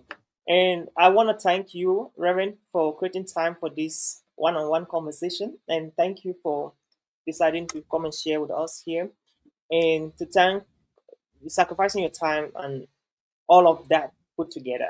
Thank you so much, sir, uh, for showing up. And we pray that God will continue to use you mightily, even as you champion the Seat of Hope organization in Africa and to reach more people for the glory of God. I love the fact that you do things for the glory of God.